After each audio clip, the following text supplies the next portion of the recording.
से पूरा प्रदेश जल रहा है, घरों में आग लगाई जा रही है, मार काट हो रही है आपस में, महिलाओं के साथ भयावह अत्याचार हो रहा है, बच्चों के सर पर छत नहीं रहे, और हमारे प्रधानमंत्री जी ने 77 दिन के लिए कोई बयान ही नहीं दिया इस पे। वहां पे एक्शन लेना छोड़िए, एक लफ्ज नहीं कहा। कल मजबूरी में, क्योंकि एक इतना भयावह वीडियो वायरल हुआ कि वो फिर चुप नहीं रह पाए, तो मजबूरी में कल एक बयान दिया, उन्होंने एक वाक्य बोला और उस वाक्य में भी राजनीति घोल दी। उस वाक्य में भी उन्होंने उन प्रदेशों का नाम ले लिया जिसमें विपक्ष की सरकार है। तो मैं आपसे पूछना चाहती हूं कि ये जन आक्रोश लिखा है, ये जन आक्रोश किस बात का? ये जन आक्रोश आपके ही मुद्दों पर है कि नहीं है? और यहां खड़े होकर मैं भी इस 30 मिनट के भाषण में 10 मिनट प्रधानमंत्री जी की आलोचना कर सकती हूं।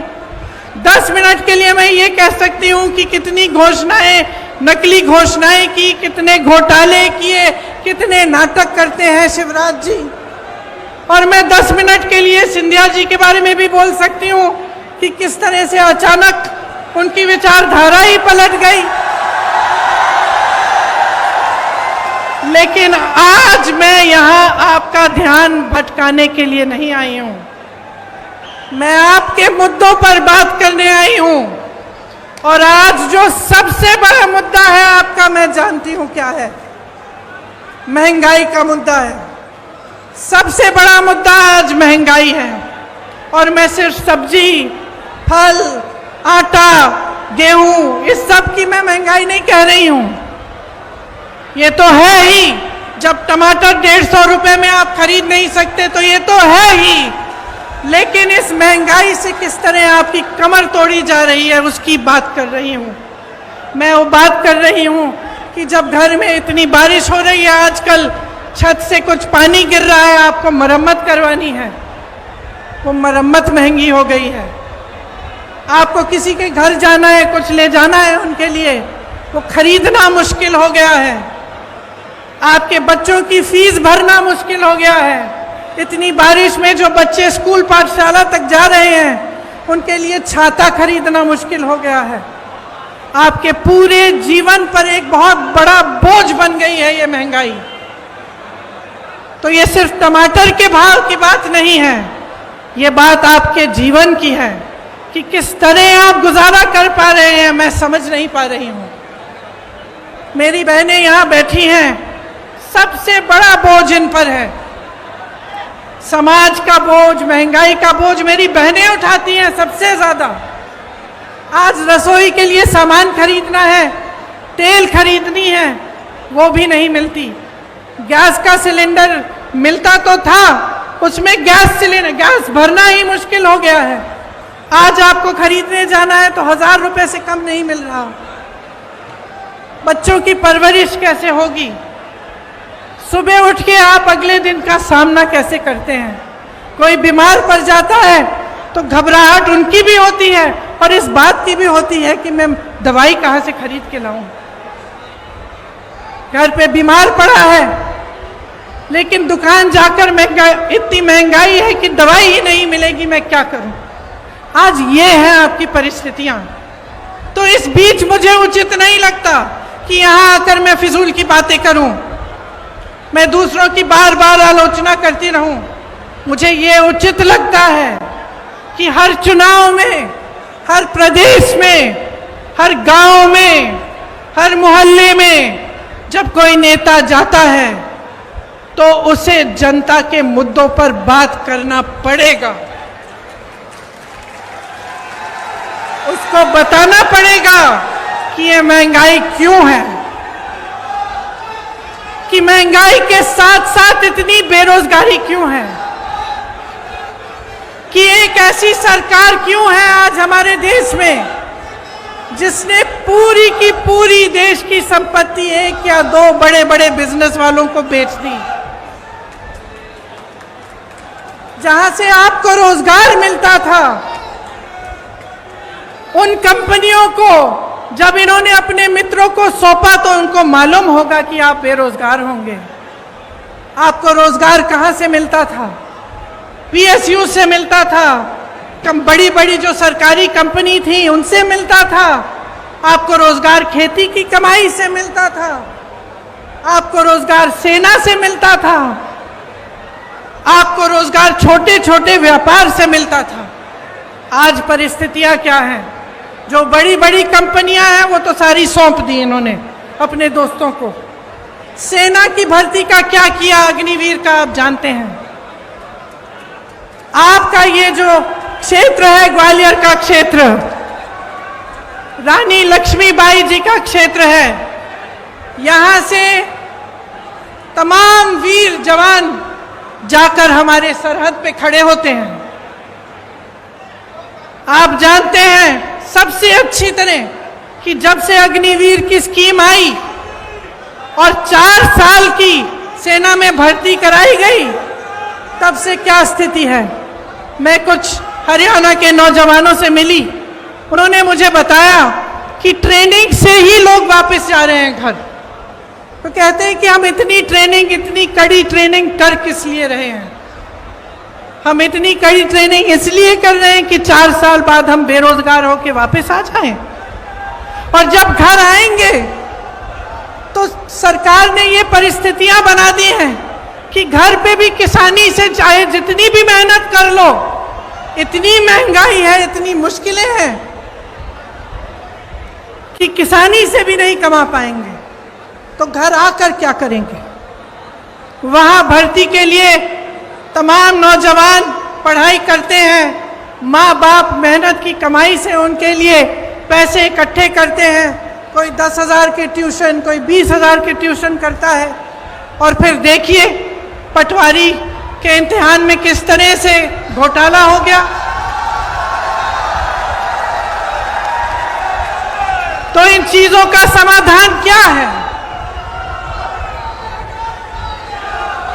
आज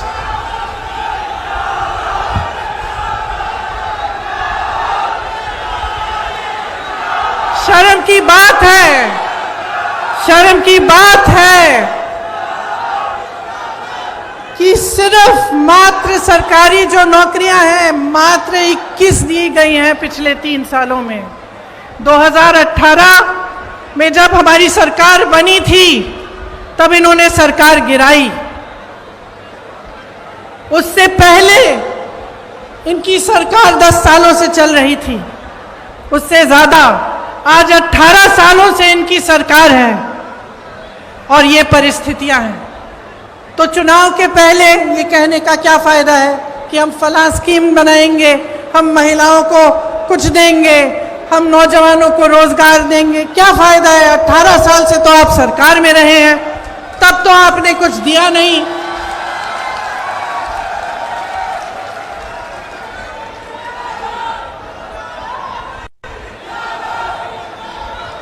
तो ये परिस्थितियां हैं, ये सच्चाई है। आपके मुद्दे क्या हैं? महंगाई है, बेरोजगारी है। जिस तरह से ये घोटाले पे घोटाला होता जा रहा है, जिसकी बड़ी लंबी लिस्ट है यहाँ मेरे पास, निकालते हूँ क्योंकि इतनी लंबी है कि इतने सारे याद भी नहीं रह पाते।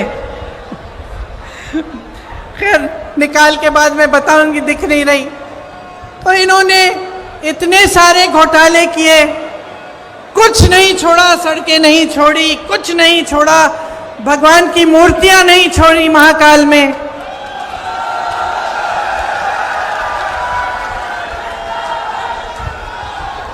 देखिए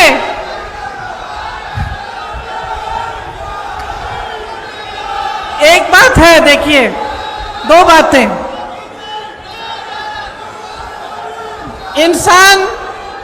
इंसान की जो नींव होती है ना, उसी तरह की नियत होती है, और उसी तरह से जो सरकार होती है उसकी जो नींव होती है उसी तरह की नियत होती है। ये जो सरकार इन्होंने हमारी सरकार गिरा के बनाई, इसकी नींव ही गलत थी। पैसों से खरीदी सरकार है। तो इसकी नियत, इसका नतीजा क्या है कि इसकी नीयत ही खराब है। शुरू से सिर्फ लूट, सिर्फ घोटाले में ध्यान रहा है। ऊपर से 18 साल से सरकार चली आ रही है। अब आप बताइए, 18 सालों के लिए जिसके पास सत्ता होती है उसको क्या होता है? 18 सालों से सत्ता में रहने से अहंकार होता ही होता है, और इस कदर होता है कि जो आसपास के अधिकारी होते हैं, जो साथी होते हैं, वो भी सच्चाई नहीं बताते। तो 18 सालों में नेताओं की ये आदत अक्सर हो जाती है कि वो सोचने लगते हैं कि सत्ता तो हमेशा ही उनके साथ रहेगी, और जब हमेशा सत्ता साथ रहेगी तो काम करने की क्या जरूरत है भैया? कोई पूछने वाला तो है नहीं। जब समय आएगा ध्यान भटका देंगे, जब समय आएगा दूसरी बातें कर लेंगे जिससे जनता के जज्बात जुड़े हुए हैं। फिर से जनता भूल जाएगी कि महंगाई है, जनता भूल जाएगी कि बेरोजगारी से मर रही है, जनता भूल जाएगी कि किसान खेती नहीं कर पा रहा, कुछ खरीद नहीं पा रहा, पेट्रोल डीजल के दाम इतने बढ़ गए हैं, और फिर से हमें वोट मिल जाएगा। 18 क्या 5 साल और हम सत्ता में रहेंगे, हमें कुछ करने की जरूरत नहीं है। और आज मध्य प्रदेश में यही परिस्थितियां हैं। सत्ता की वजह से अहंकार है, सत्ता की वजह से आलस है, और सुन लीजिए, सत्ता का स्वभाव है कि वो इंसान की भी असलियत उभार देती है। ये सत्ता का स्वभाव है। आप सत्ता को एक नेक इंसान के हाथ में दो, वो भलाई करेगा, आपकी सेवा करेगा। आप सत्ता को गलत इंसान के हाथों में दे दो तो इसी तरह की लूट मचेगी जो आपके प्रदेश में आज मच रही है।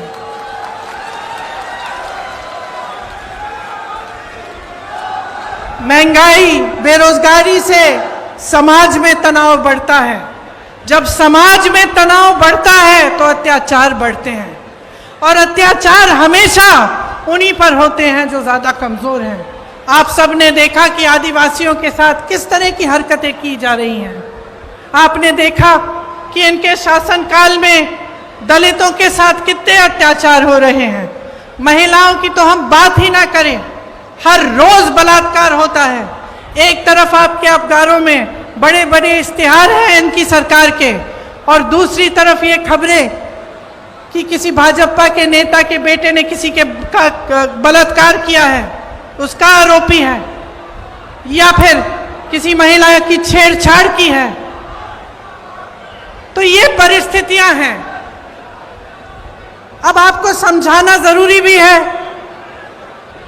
लेकिन मैं जानती हूं कि सबसे ज्यादा विवेक जनता में होता है, सबसे ज्यादा। और मेरी समझ यह है कि जनता कभी गलत निर्णय नहीं लेती।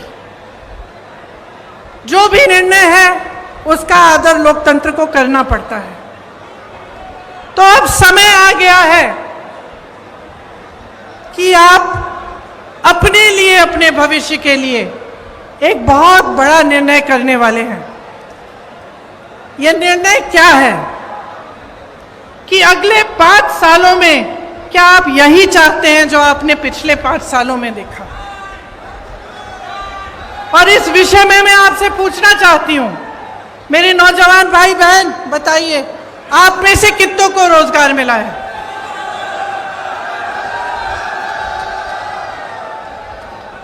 मेरे किसान भाई बहन यहां हैं, आपकी जिंदगी बेहतर हुई है कि नहीं? नहीं हुई। 5 सालों में आपकी तरक्की हुई है कि नहीं? यहां व्यापारी होंगे, छोटे दुकानदार वाले भी होंगे, रेहड़ी पटरी वाले भी होंगे। क्या आपके जीवन में तरक्की आई है कि नहीं? आप कितनी मेहनत से कमाते हैं, कुछ नहीं बचता आपके पास।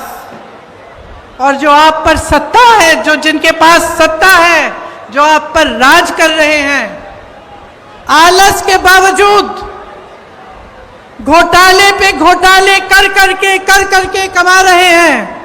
बड़े बड़े आलीशान महल हैं उनके, बड़े बड़े बिजनेस वालों के साथ घूमते फिरते हैं, लेकिन आपके पॉकेट में, आपके जेब में एक पाई नहीं बचती। आज ये अभाव है तो इसलिए है क्योंकि आप जागरूक नहीं बने हैं। मैं आप ही को दोषी ठहराऊंगी कि आपकी जागरूकता में कमी है। आप नेताओं से सही सवाल कर नहीं रहे हैं। आप नेताओं से पूछिए कि इतने घोटाले क्यों हो रहे हैं, कि आपने 22,000 घोषणाएं की, उसमें से क्या आपने 2,000 भी पूरी की? आप क्यों नहीं पूछ रहे हैं कि ये 20-25 घोटाले, इनकी जो लिस्ट है ये हर रोज बढ़ती कैसी चली जा रही है? आप ये नहीं पूछते कि आपके लिए इतनी महंगाई और इस देश के जो बड़े बड़े उद्योगपति हैं, जिनको इन सरकारों ने आपकी संपत्ति दे दी है, उनकी कितनी कमाई है? मैं बताती हूं, 1600 करोड़ रुपए एक उद्योगपति एक दिन में कमा रहा है, जिसको इस देश की संपत्ति दे चुके हैं। 1600 करोड़ रुपए एक दिन में, और इस देश का किसान एक दिन में 27 रुपए नहीं कमा पा रहा। तो आज मैं आपसे पूछना चाहती हूं, बदलाव चाहते हो कि नहीं चाहते हो? आप एक ईमानदार सरकार चाहते हो कि नहीं चाहते हो? आप इस सरकार को हटाकर एक ऐसी सरकार बनाना चाहते हो जो आपके लिए दिन रात एक करके काम करे कि नहीं? आज 1600 युवा बेरोजगार हैं प्रदेश में। 1600 युवा आत्महत्या कर रहे हैं बेरोजगारी की वजह से। युवा जो होता है वो आशा रखता है, महत्वाकांक्षाएं होती हैं उसकी, माँ बाप के लिए कुछ करेगा, कमाएगा, घर में जो बच्चे हैं उसकी परवरिश करेगा। आज वो सारे सपने तोड़ दिए हैं। क्या आप ऐसी सरकार चाहते हैं जो रोजगार दिलवाए, जो आपको मजबूत बनाए, जो मध्य प्रदेश के नौजवानों को अपने पैरों पे खड़ा करे कि नहीं? मैंने उत्तर प्रदेश में एक नौजवान से पूछा कि बेटा, ये जो राशन की बोरी तुम्हें दी जाती है, तुम्हें ये चाहिए कि तुम्हें नौकरी चाहिए? मैं सबसे पूछती थी, एक ऐसा नौजवान नहीं था जिसने कहा मुझे राशन की बोरी दो। एक नहीं था। जितने भी नौजवान थे, चाहे जितने गरीब हों, चाहे छोटे छोटे से घर में रहते हों, वो सब कहते थे हमें रोजगार चाहिए, हमें नौकरी चाहिए, हम अपने पैरों पे खड़े होकर अपने परिवार के लिए खुद कमाना चाहते हैं। और इस सरकार ने आपको निर्भर बनाने का काम किया है। आपको राशन पर निर्भर करेंगे या आपको अपनी फालतू की स्कीमों पर निर्भर करेंगे जिसमें आपको कुछ मिलता भी नहीं है, लेकिन आपको रोजगार नहीं दिलवाएंगे, आपको अपने पैरों पर खड़े होने का काम नहीं करने देंगे। इसीलिए कांग्रेस जो है वो आपके लिए कुछ वादे, कुछ गारंटी लाई है।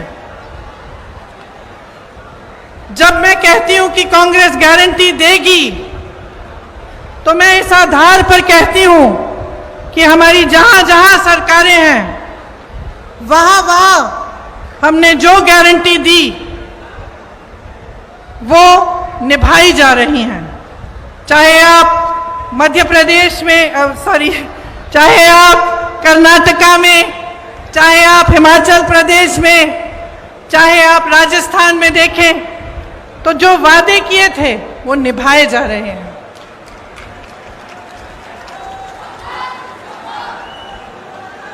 राजस्थान में, छत्तीसगढ़ में, हिमाचल प्रदेश में पुरानी पेंशन की स्कीम लागू है।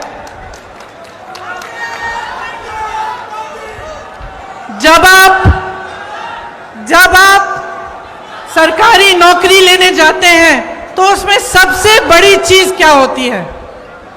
जीवन के लिए सुरक्षा। मतलब कि नौकरी 20-25 साल नौकरी करने के बाद आपको पेंशन मिलेगा, आपको एक सहारा मिलेगा। वो सहारा आज नहीं मिलता सरकारी कर्मचारियों को। सरकार कहती है पैसे नहीं है इसके लिए। तमाम सरकारी कर्मचारी परेशान हैं। इनके पास बड़े बड़े उद्योगपतियों के लोन माफ करने के पैसे हैं, आपके पेंशन देने के पैसे नहीं हैं। इसीलिए जहां जहां कांग्रेस की सरकार है वहां वहां पुरानी पेंशन आज लागू है, क्योंकि हम आपका आदर करते हैं। हम समझते हैं कि जो सरकारी कर्मचारी है, जो दिन रात सालों के लिए सेवा करता है, उसके लिए बुढ़ापे में भी सहारा होना चाहिए। और यहाँ पे भी एक घोषणा ये है, गारंटी, कि पुरानी पेंशन यहाँ भी लागू होगी। मेरी बहनों के खातों में हर महीने सीधे 1500 रुपए डाले जाएंगे। जो गैस का सिलेंडर आज आपको 1000 रुपए से कम में नहीं मिल रहा है, आपको 500 रुपए में दिलवाया जाएगा। 100 यूनिट बिजली आपको माफ होगी, मुफ्त में मिलेगी। और 200 यूनिट पर बिजली बिल आधी की जाएगी। जो किसानों के कर्ज माफ करने का काम हमने 2018 में शुरू किया था, वो नई सरकार अगर कांग्रेस की बनेगी तो उसे पूरा करेगी।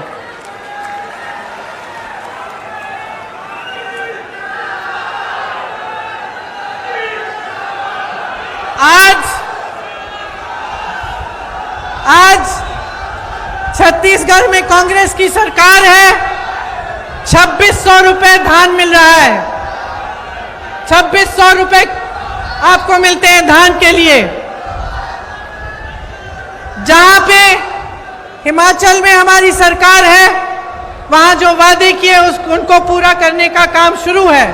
कर्नाटका में कहा था कि महिलाओं को बस में यात्रा मुफ्त में मिलेगी, आज महिलाएं मुफ्त में यात्रा कर रही हैं।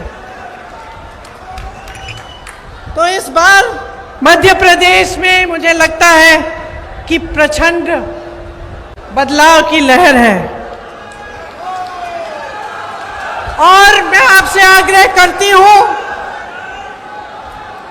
कि प्रचंड बहुमत से आप इस बार कांग्रेस को जिताइए।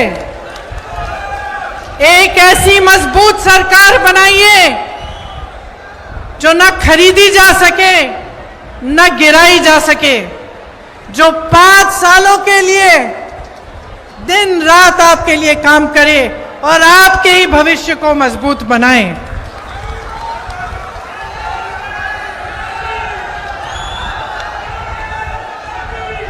एक ऐसी राजनीति लाइए अपने प्रदेश में जो आपके भविष्य को मजबूत बनाने के लिए आपकी समस्याओं को सुलझाने का काम करे। आपकी जितनी भी छोटी छोटी समस्याएं हैं और जितनी बड़ी समस्याओं से आप जूझ रहे हैं, उनको सुलझाने का काम पहले दिन से शुरू होना चाहिए। और कमलनाथ जी से मैं अपनी तरफ से एक छोटी सी मांग अपनी तरफ से भी करना चाहती हूं। अभी रास्ते में मैं यहाँ आ रही थी तो कुछ मुझे दिव्यांग लोग मिले। उन्होंने कहा कि उनका पेंशन सिर्फ मात्र 600 रुपए है। तो मैं आपसे आग्रह करती हूं कि आपकी जब सरकार बनेगी तो उनका पेंशन भी जरूर बढ़ाइएगा।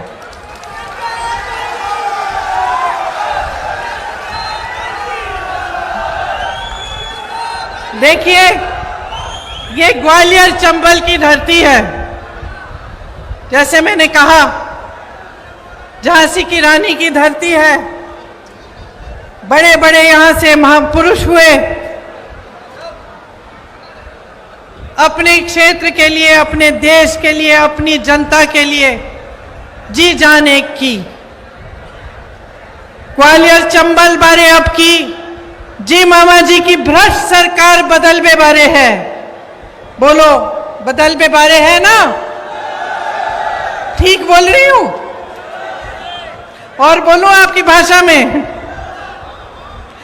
एक बार हमारे संगे जोर से बोलो, भाजपा जाए बेबारी है, कांग्रेस आए बेबारी है। भाजपा जाए बेभारी है, कांग्रेस आए बेभारी है।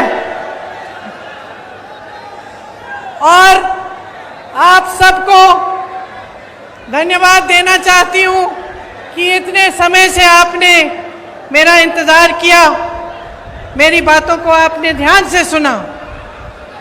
मैं आशा रखती हूं कि आप इन बातों को भूलेंगे नहीं, और चाहे जिस भी पार्टी का नेता आपके सामने आए, मंच पे खड़ा हो, आप उससे ये जरूर पूछिए कि आपके मुद्दों पे बात करें और आपके लिए वो क्या करेंगे। तो आप सबको बहुत बहुत धन्यवाद।